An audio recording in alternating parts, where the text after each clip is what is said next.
جیسے گدلا پانی ہے، ہاں پانی کتنا گدلا ہو تو اس سے وضو غسل کیا جا سکتا ہے.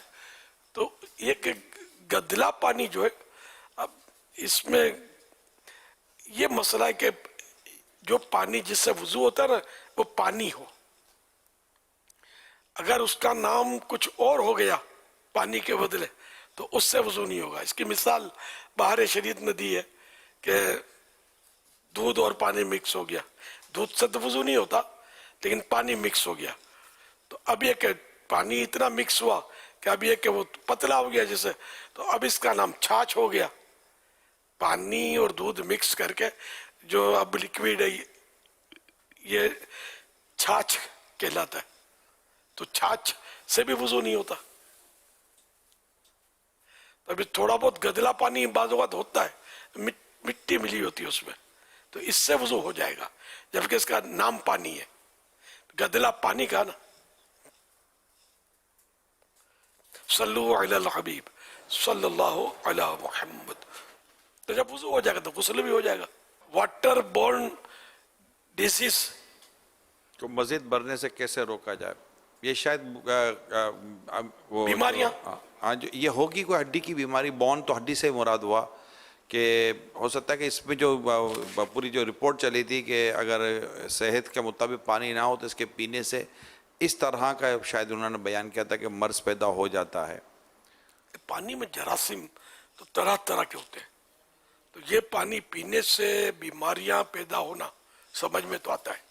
ہاں پیٹ کا خراب ہونا ہو، اسہال وغیرہ ہو، جو دیگر جو بیماریوں کا بھی وہاں ذکر آیا تھا کہ اس طرح مطلب اس طرح کا پانی پینے سے بیماریاں تو ہو ہی جاتی ہیں. جی جی پانی یہ بولتا نا آب و ہوا مافک نہیں ہے نا، یہاں کا پانی مافک نہیں ہے. کہیں بندہ جاتا ہے تو بولتا ہے یہاں کا پانی مجھے مافک نہیں ہے. تو پانی ہو سکتا ہے کہ بعض اوقات اس میں وہاں صفائی کا فقدان ہوتا ہوگا، کمی ہوتی ہوگی، جس کی وجہ سے وہ پانی جو ہے نقصان کر جاتا ہوگا. تو پانی تو وہی صاف ستھرا پینا چاہیے، اور جہاں بھی پانی پیئیں پلائیں صاف ستھرا ہو. یہ منرل واٹر کا بھی ہمارے ہاں تو کچھ میں کیا کہوں، مطلب ایک ہمارے ہاں مطلب وہ ہم پانی لیتے تھے کہیں دکان سے وہ بڑا بھر کے وہی منرل واٹر کے نام پر. تو وہ ایک پولیس گارڈ تھا، کمانڈو تھا، تو وہ اس نے بولا کہ میں نے کام کیا ہے، سمجھے یہ پانی والی کوئی اسٹور پہ کام کرتے ہوں گے وہ، تو میں نے کام کیا. ہم تو یہ اس طرح کے آتے تھے ڈبے لیبل لگے ہوئے، وہ نل سے بھر کے دے دیتے تھے. دکان کا انداز یہی تھا. تو پھر بعد میں یہ میں بھی چونکا کہ بات تو اس کی بھی سمجھ میں آتی ہے. کبھی کبھی پانی میں جو وہ ہوتا نا یہ پینٹ کا بھی مطلب بو میں نے محسوس کی ہے. اس نے منرل واٹر کے نام پر، منرل واٹر تو بہت صاف ستھرا ہونا چاہیے. تو یہ کہ پھر آگے جل کے پتا چلا کہ بھائی فلاں کمپنی کا پانی صحیح ہوتا ہے، فلاں کمپنی چند کمپنیاں ہیں جو واقعتاً منرل واٹر کے طور پر ہی دے رہی ہیں، ہمارے یہاں بھی باہر بھی. لیکن ظاہر ہے کہ پھر اس میں بھی بےمانی جو کرنے والے ہیں وہ بےمانی کرتے بھی ہیں اور دھوکہ دیتے بھی ہیں. حالانکہ ابھی ڈاکٹر صاحب کے میسیج آیا حضور کہ یہ جو عموماً آپ نے بھی پڑھا ہوگا جہاز وغیرہ میں بھی لکھا ہوتا ہے نوٹ فار ڈرنک، یعنی یہ پانی پینے کے لیے نہیں ہے. تو یہ لکھا ہوتا ہے کئی جگہوں پر. تو جو اس طرح کا پانی ہوتا ہے اس سے ہیپاٹائٹس اے اور ہیپاٹائٹس ای یہ دونوں ہونے کا اندیشہ ہوتا ہے ایز اے میڈیکلی، اگر پانی صحیح نہیں ہے تو پانی اگر بوائل کر کے بندہ پی لے. بوائل کر کے ڈاکٹر مشورہ دیتے ہیں، تو بعض لوگ بولتے ہیں کہ بوائل کرنے سے بعض اس کے معدنیات ہلاک ہو جاتے ہیں. یہ الگ الگ ڈاکٹر کی تھیوری ہے. میری معلومات کی تھی تو ڈاکٹروں نے بوائل کر کے پینے کو بھی ہاں نہیں بولتے ہیں، میں بولا نا بولتے ہیں، لیکن یہ کہ بولتے ہیں کہ بعض بولتے ہیں کہ یہ معدنیات جو ہیں یہ ضائع ہو جاتے ہیں. منرل واٹر میں بھی بعض چیزیں ہو سکتا ہے ضائع ہوتی ہوں. یعنی کہ جیسے چشمے کا پانی ہے، بارش کا پانی ہے، تازہ مطلب یعنی کہ جو پانی آتا ہے اب یہ تو سارے فراہم کیسی کی جائیں. تو باہر ملکوں میں یہ بھی دیکھا ہے میں نے کہ اس طرح کے منرل واٹر کے نام پر پانی آتے ہیں کہ جو چشمے کا پانی باقاعدہ اس کا معیار کمپنی کا بھی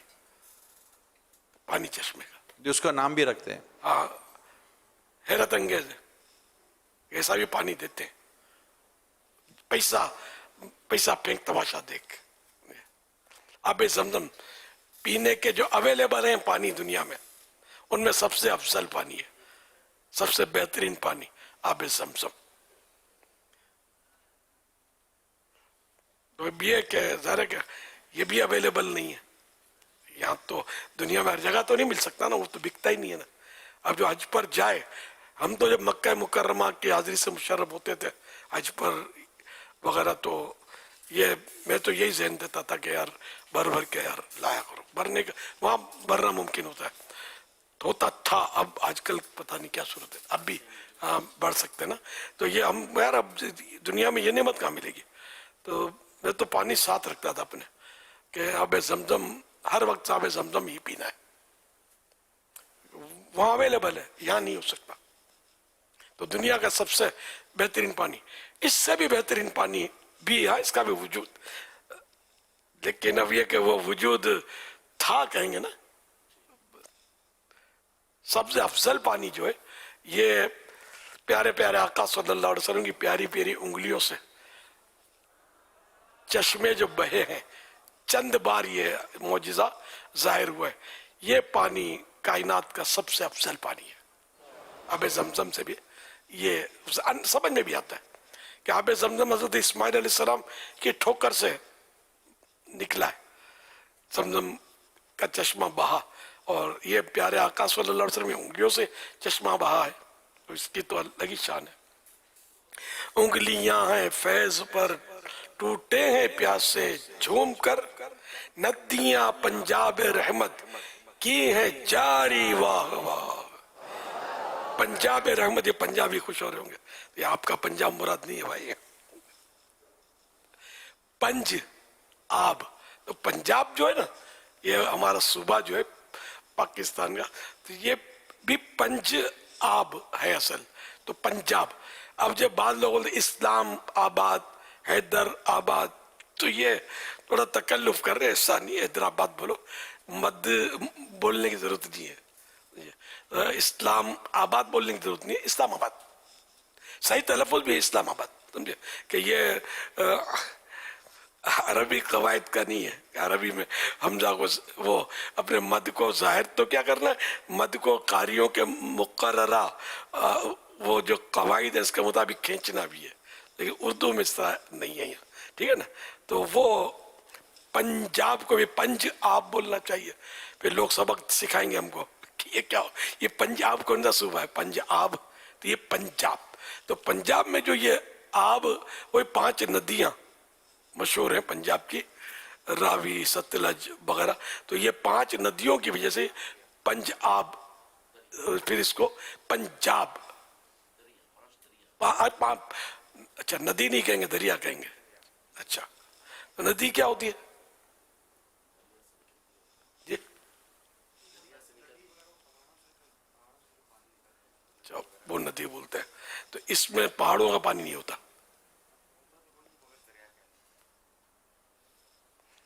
چلو خیر ہے، چلو بھائی وہ دریا، 5 دریا، 5 پانی، یہ پنج آب.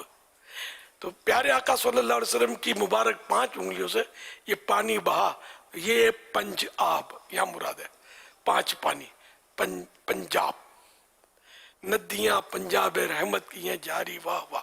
لیکن پنجاب میں عشق رسول بہت ہے، اولیاء کرام سے محبت بہت ہے، مزارات بڑے آباد، سمجھے کہ تو یہ پنجاب سے یوں نسبت تو ہے نا. جو 5 آپ جو معجزے کے کہ نام کے حساب سے، وہ پھر 5 دریا اور یوں کچھ نہ کچھ گھوم پھر کے نسبت ہے، تو واقعی یہ ہوتے بڑے عاشق اور دیوانے. اب دعوت اسلامی مزید کوشش کر رہی ہے کہ مسجدیں بھی آباد کر دے وہاں کی. مسجدیں جو میں گھوما پھرا ہوں پنجاب میں، مسجد آباد کم ہے، یہ اب آپ کو کرنی ہے مل جل کر. اتنا دعوت اسلامی کام کریں کہ بس اس مسجدیں وہاں کی بھی آباد ہو جائیں. کہ مسجدیں تو تقریباً سندھ میں بھی تقریباً جگہوں پر مسجدوں میں تعداد کم ہے. کراچی میں مسجد آباد، لیکن آبادی بھی زیادہ ہے یہاں. لیکن ہر جگہ کے آباد یہاں بھی ہونا ضروری نہیں ہے، لیکن پھر بھی نسبتاً کراچی میں میں نے نوٹ کیا نمازیوں کی تعداد زیادہ ہے، اور خیبر پختونخوا میں تو کافی مسجدیں آباد ملتی ہیں. یہاں یہ پٹھان آپ کو روزے میں اور نماز میں یہ مضبوط ملیں گے. یہاں پٹھان بھائی ان کو یہ میری بات کی تصدیق کریں گے انشاءاللہ. یہ روزے بہت رکھیں گے اور نمازیں بہت پڑھتے ہیں. تو اللہ کی دین ہے، اللہ کرے گا ہر جگہ کی مسجدیں آباد ہو جائیں گی. تو یہ انشاءاللہ ہمارے ابھی آتے رہیں گے اور اپنے علاقوں میں آپ ان کو لے جاؤ گے یا اخلا واخلا کر کے سمجھاتے رہیں گے تو یہاں بھی نمازی بڑھتے رہیں گے. جو مسلمان تو پٹھان ہو، پنجابی ہو، سندھی ہو، کوئی سی بولی والا ہو، عربی آقا کا غلام ہے. میں عربی آقا نہ پنجابی ہے نہ سندھی ہے نا، وہ تو عربی ہیں. تو ہمارے یہاں تو یہ تو ہے ہی نہیں، مطلب جو آقا کا کلمہ پڑھے، عقیدہ درست ہے، ایمان اس کا صحیح ہے قرآن و حدیث کے مطابق، تو بس ٹھیک ہے، تو وہ ہمارا بھائی ہے. انما المؤمنون اخوہ، یہ قرآن نے ہم کو مطلب بھائی بھائی بنا دیا ہے کہ مسلمان آپس میں بھائی بھائی ہیں. الحمدللہ. صلو علی الحبیب صلی اللہ علیہ وسلم. السلام علیکم ورحمۃ اللہ وبرکاتہ. وعلیکم السلام ورحمۃ اللہ وبرکاتہ. یا سیدی، پانی کے حوالے سے گفتگو ماشاءاللہ آپ فرما رہے ہیں. یہ بھی بتائیے گا کہ کیا واش روم کا دروازہ، اگر ہم واش روم سے فارغ ہو کر باہر نکلے ہیں اور واش روم کے دروازے کا لاک ہم نے اپنے ہاتھ سے کھولا ہے، حالانکہ ہاتھ اندر دھو لیا ہے، لیکن اس کے باوجود اگر اسی ہاتھ سے ہم نے واش روم کے دروازے کا لاک کھولا تو کیا اب اس لاک کو دھونا بھی ضروری ہوگا؟ آپ کہتے ہیں ہاتھ دھو لیا تھا اور اب لوگ کھولا تو اب دھونا کیوں ضروری؟ اور ویسے بھی کہیں بھی مطلب ہے کہ جو بھی لوگ ہو ہاتھ دھلا ہوا ہے یا نہیں ہے کھولیں گے. اصل جراثیم تو ہر جگہ ہوتے ہیں، ہر جرثومہ نقصان دہ ہو یہ ضروری نہیں ہے نا. جیسے کہ دودھ ہے، اس میں بھی جراثیم ہے. ہم جو پانی پیتے ہیں اس میں جراثیم ہوتے ہیں. اب دودھ کے جراثیم کا کیا کرو گے؟ اچھا پھر یہ کہ آپ بولو گے ہم گرم کر کے پئیں گے. میرے بھائی ایسے بھی جراثیم ہوتے ہیں، اللہ کی قدرت کا کرشمہ ہے کہ ان کو بوائل کرو، ان کو ابالو، نہیں مرتے. نہیں مرتے. ایسے جراثیم بھی ہوتے ہیں. تو ہر جراثیم، سب جراثیم یہ نقصان دہ نہیں ہوتے. انسان کے جسم میں جراثیم ہوتے ہیں اور وہ مطلب مفید جراثیم بھی ہوتے ہیں. جو نقصان دہ جراثیم کو جو ڈاکو آتے ہیں نا اندر میں، سمجھے، صحت کے چور آتے ہیں چرانے کے لیے صحت کو، اور ڈاکو آتے ہیں کہ صحت کو لوٹ لیں، تو یہ جراثیم ان کا مقابلہ کرتے ہیں. جب تک یہ جراثیم مضبوط ہوتے ہیں ان کو مار بھگاتے ہیں یا مار ڈالتے ہیں. سمجھے، تو یہ اندر میں بھی اللہ نے ایک فوجیں رکھی ہیں ہمارے لیے جراثیم کی، جو ان کو مطلب مقابلہ کرتی ہیں بیماریوں کے جراثیم کی. تو یہ اللہ کی قدرت کا نظام ہے. تو سب جراثیم یہ برے نہیں ہیں، نقصان دہ نہیں ہے. تو یوں آپ نے وہ جو واش روم اور دروازہ اور یہ، تو اس کا کوئی مطلب حل نہیں ہے. لیکن یہ کہ جب کھانا کھائیں گے تو ہاتھ دھونا سنت ہے. اب وہ ہاتھ دھوئے تو اس میں بھی تو پانی میں بھی تو جراثیم ہے، یہ لگے. لیکن وہی بات ہے کہ ہر جراثیم نقصان دہ تو ہے بھی نہیں نا. ادھر پاکی ناپاکی کا بھی کوئی ایشو ہو سکتا ہے نہ اس میں جب ہاتھ دھو لیا تو اب ناپاکی آ جائے گی، جبکہ واقعی دھویا ہے جس سے دھونے کا حق ہے. اگر نجاست لگی تھی، ورنہ جب آپ دست لے گا پاک کرے گا اس جگہ کو، تو جب وہ جگہ پاک ہو گئی تو اب یہ ہاتھ خود بخود پاک ہو گیا. لیکن اب جو ہم دھوتے ہیں نا، یہ کراہیت طبعی طور پر مزہ نہیں آتا، تو کراہیت دور کرنے کے لیے ہم ہاتھ دھوتے ہیں. ٹھیک. لیکن یہ کئی ایسے ہوتے ہیں کہ جن کو یہ رہتا ہے یہ یا ناپاک ہے یا یہ بھی ناپاک ہے یا یہ بھی ناپاک ہے، تو یہ بیچارے پھنس جاتے ہیں، زندگی کچھ مشکل سی ہو جاتی ہے. اور لیکن یہ بعض اوقات تقوی کے طور پر لینے کی کوشش کرتے ہیں کہ یار مطلب تقوی یہ ہے کہ یوں یوں بچا جائے. آپ تقوی کو اور ان تمام تر چیزوں کو کیسے بیان فرماتے ہیں؟ ہائے تقوی یہی رہ گیا، کہاں کا حلال کہاں کا حرام کہاں کا حلال. جو صاحب کھلائے وہ چٹ کیجئے. اصل تقوی تو کھانے پینے میں احتیاط کی ضرورت ہے، اندر جا کر روحانیت کو چاروں خانے چت کر دیتا ہے. یہ حضرت نے یہ سب بیان کیا کہ اس کو یہی نہیں دیکھتے کہ کھا کیے رہے وہ اس میں کہ یہ دری ناپاک ہے، یہ کپڑا ناپاک ہے، یہ فلاں ناپاک ہے.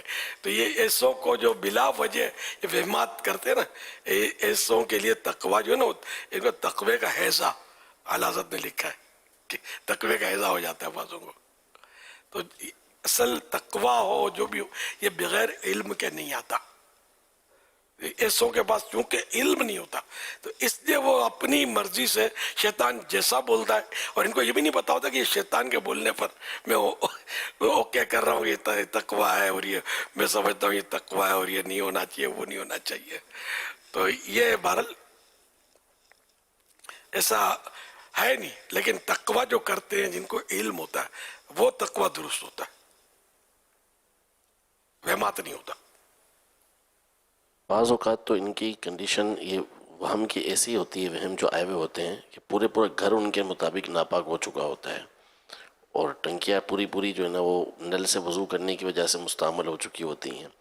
اس قدر وہم میں پڑھتے ہیں. تو یہ جو سوال تھا اس کا ایک واقعی یہ سمجھ آتا تھا کہ ایسے کیس ہمارے پاس کئی مرتبہ آئے ہیں دارالفتہ میں کہ ہاتھ دھو کے نکلے ہیں، اب وہ اس پر ہاتھ رکھا دروازہ کھولنے کے لیے اس کے ہینڈل پر، تو اب اس کو دوبارہ دھوتے ہیں. ہینڈل کو دھوتے ہیں. جی دوبارہ دھوتے ہیں، اس طرح کرتے ہیں. شاباش. بعض تو ایسے آتے ہیں کہ فلاں جگہ میرا ہاتھ رہ گیا تھا تو اب اس پر بھی رہ گیا، اس پر بھی رہ گیا، تو بعض اوقات یوں گھر پورا ناپاک ہو گیا ہے جیسے اس کا. وضو خانے پر جب یہ وضو کرتے ہیں نا تو سر کا مسا کرتے وقت یہ نل کھلا رکھتے ہیں. یہ بھی لوجک ہے بازوں کی کہ اگر ہاتھ سے بند کرتے ہیں تو ہاتھ تو مستعمل ہو جائے گا، تو اب مسا کریں گے کیسے؟ اب اللہ کے بندے یہ، اور جس میٹل کا یہ ہینڈل نل کا اوپر ہے اندر بھی تو میٹل سے ہی پانی گزر کر آیا ہے، یہ کیوں مستعمل نہیں اور یہ مستعمل ہو گیا؟ مستعمل من استعمال شدہ.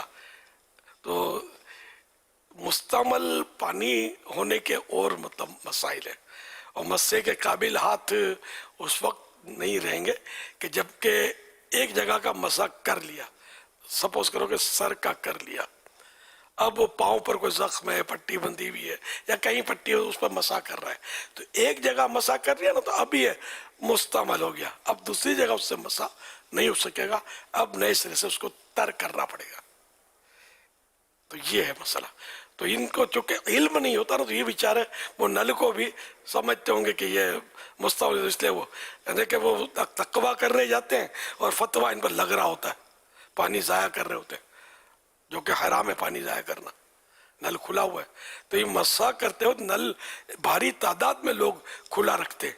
شاید ہمارے یہاں اتنے نہیں دیکھے جاتے ہوں گے، باہر مسجدوں میں میں نے تو بہت دیکھے نل کھلا رکھ کے. تو بچے تو یہ بیچارے دیکھتے ہوں گے ابو کو دادو کو، تو یہ سوچتے ہوں گے کہ نل کھلا ہی رکھنا ہوتا ہوگا مسا کرتے وقت. تو ایسا نہیں ہے، بند رکھنا ضروری ہے، یا تھوڑا سا بند کرتے ہیں، بعض کرتے ہیں تھوڑا سا بند کرتے ہیں، باقی تھوڑا پانی گر رہا ہوتا ہے تو پورا جس طرح کرنا ہوتا ہے پروپر طریقے پر بند کیا جائے، قطرہ بھی کیوں ٹپکے. صلو علی الحبیب صلی اللہ علی محمد. امین اتاری جاپان کے شہر اویاما سٹی سے عرض کر رہا ہوں. حضور ابھی جس طرح سجدہ سہو کے حوالے سے ایک مسئلہ بیان ہوا، تو سجدہ سہو کرنے میں اگر کوئی امام ایک سجدہ کرے اور دوسرا نہ کرے اور پھر سلام پھیر دے تو ایسی صورت میں پھر ان رکعتوں کا کیا ہوگا؟ کیا دوبارہ پڑھنی ہوں گی؟ کسی شخص کو نماز میں سہو ہوا، جنہیں بھول ہوئی، لیکن اس نے بھول کر دو سجدوں کے بجائے ایک ہی سجدہ کیا اور سلام پھیر دیا، تو یہ ایک سجدہ کر لینا کافی نہیں ہوگا، کیونکہ بھول کر ہونے والی غلطی کی تلافی، یعنی اس غلطی کو صحیح کرنے کے لیے دو سجدے کرنا ضروری ہے، جسے سجدے سہو کہتے ہیں. حدیث مبارک اور صحابہ کرام رضی اللہ تعالی عنہم کے عمل سے یہی ثابت ہے. لہذا اگر کسی نے ایک سجدہ کیا اور سلام پھیر کر نماز مکمل کر لی مگر فوراً یاد آ گیا کہ میرا ایک سجدہ باقی ہے، تو اگر کوئی ایسا کام نہیں کیا جو نماز کے منافی ہو، مثلا گفتگو وغیرہ، تو اسی وقت دوبارہ قاعدے کے انداز میں بیٹھ کر ایک بقیہ سجدہ کرے، تشہد وغیرہ پڑھے اور نماز مکمل کر لے۔ اس مسئلے میں یہ بات ملحوظ رہے کہ صرف وہی سجدہ کرنا ہوگا جو رہ گیا تھا، یعنی سجدے سہو میں ایک سجدہ بھول جانے کے سبب دوبارہ سہو کے 2 سجدے واجب نہیں ہوں گے۔ صلو علی الحبیب صلی اللہ علیہ وسلم۔ محمد جی السلام علیکم ورحمۃ اللہ وبرکاتہ۔ وعلیکم السلام ورحمۃ اللہ وبرکاتہ۔ My name is Muhammad Luqman Atari. I am from Birmingham, Stretchford, UK, Fazan Medina. I'm a student studying there. I would like to start off by giving you my salam from all my Ustad, Ustad Urfan, Ustad Mubin, Ustad Tariq, Ustad Khalid, Ustad Mustansir, Ustad Shamoon, Ustad Bilal, Ustad Shah Sahab. My question to you, Bapu Jan, is that students stay in Jamiat al-Medina around good company. On the weekend, some students go home. There's a risk of them falling into sins and increasing. How does one change this? Urdu translation اس کی یہ ہے کہ کچھ طلبہ جو ہے وہ جب چھٹیوں کے بعد گھر جاتے ہیں تو وہاں پر جو ہے گناہوں میں پڑ جانے کا اندیشہ زیادہ ہوتا ہے۔ پہلے یہ ہے کہ جب جامعہ میں اسٹے کرتے ہیں تو اچھی صحبت میں ہوتے ہیں، لیکن جیسی چھٹی آتی ہے اور جب وہ گھر جاتے ہیں تو گناہوں میں پڑ جانے کا اندیشہ زیادہ ہوتا ہے، تو اس سے کیسے بچا جائے؟ اب یہ کہ درس نظامی کی تکمیل کے بعد تو جامعۃ المدینہ والے اس کو رہنے ہی نہیں دیں گے، اور چھٹی میں بھی گھر تو بندہ جاتا ہے، اور خالی طلباء کا نہیں ہے نا، عام انسان بھی گھروں میں آتے ہیں جاتے ہیں، تو دنیا میں جہاں بھی ہوں گناہ سے تو بچنا ہی ہے نا۔ کسی طلباء کو تو بچنے کی ضرورت ہے ایسا تو نہیں ہے نا، سبھی کو بچنا ہے۔ تو گھر میں ہو کہیں بھی ہو اللہ کا خوف دل میں پیدا کریں اور اچھی صحبت اختیار کریں عاشقان رسول کی، دین کا کام، دعوت اسلامی کا کام ماشاءاللہ آپ اپنے اوپر اتنا لے لیں کہ آپ کو فرصت ہی نہ ملے ادھر ادھر جھانک کر دیکھنے کی، تو کئی گناہوں سے یوں بھی بچت ہو جائے گی، اچھی اچھی مصروفیات، نیکیوں بھری مصروفیات ہوں گی، تو یہ سب کو کرنا چاہیے۔ واللہ تعالی اعلم ورسولہ اعلم عز وجل وصلی اللہ تعالی علیہ وآلہ وسلم۔ صلو علی الحبیب صلی اللہ علیہ محمد۔ طلباء اور اساتذہ اکثر جامعہ بولتے ہیں، تو میں کبھی کبھی درخواستیں کرتا رہتا ہوں کہ جامعہ تو بہت ساروں کے ہوتے ہیں، ہمارا جامعۃ المدینہ ہے، اب لفظ مدینہ ہی مائنس کرنا ہے، اور ہم ہیں بھی عاشقان مدینہ، تو دیکھ لیں۔ تو پہلے تو میں نے کہا تھا کہ جو جامعۃ المدینہ وہ جامعہ کا ہے، مدرسۃ المدینہ کو مدرسہ کا، جو 7 بار مدینہ مدینہ مدینہ کہنا ہے، اب یہ سزائیں بھی دے دے کر میں اب پیچھے ہٹ گیا، یہ مانتے ہی نہیں ہے، یہ جامعہ ہی بولتے ہیں۔ دارالفتہ بولتے ہیں، دارالفتہ ہر فرقے کا ہوتا ہے، دارالفتہ اہل سنت ہے، ہم نے اس کا نام یہ اسی لیے رکھا ہے کہ ہمارا تشخص، ہم کون ہیں، ہمارا انٹروڈکشن ہے، دارالفتہ اہل سنت نہیں بولتے، دارالفتہ بولتے ہیں۔ مجھے اس سے سمجھاتا رہتا ہوں اور کر بھی آ سکتا ہوں۔ میں نیت کرتا ہوں کہ انشاءاللہ جامعۃ المدینہ بولوں گا، مدینہ مدینہ مدینہ مدینہ مدینہ مدینہ۔ کیا شان ہے آپ کی، ماشاءاللہ۔ السلام علیکم ورحمۃ اللہ وبرکاتہ۔ وعلیکم السلام ورحمۃ اللہ وبرکاتہ۔ My name is Wali Latif Atari and I am from Jamiat al-Madina, UK. My question to you, Baba Jan, is موت اور قبر کی تیاری کیسے کی جائے اور آپ کے کیسے پتہ چلیں گا کامیابی اور جنت پر راستہ پر ہیں؟ ماشاءاللہ، آپ کا یہاں اعتکاف کے لیے تشریف لانا یہ بھی موت اور قبر کی تیاری ہی کا ایک مطلب چیپٹر ہے، اور اس کے ذریعے بہت ساری آپ تیاریاں کر رہے ہوں گے، نماز پڑھنا، پھر آپ جامعۃ المدینہ میں غالباً پڑھتے بھی ہیں، تو علم دین حاصل کرنے کے لیے کوششیں کرنا یہ بھی قبر و آخرت کی موت کی تیاریوں کا ہی حصہ ہے الحمدللہ۔ پھر داڑھی رکھنا، داڑھی بھی غالباً آپ نے رکھی ہوگی، تو یہ بھی موت کی تیاری ہے۔ تو اس طرح الحمدللہ مطلب کوششیں جاری ہیں، لیکن اس میں مطمئن ہو کر نہیں بیٹھے کہ میں نے تیاری کر لی، بلکہ اپنے جو بھی کام کر رہا ہے اس کو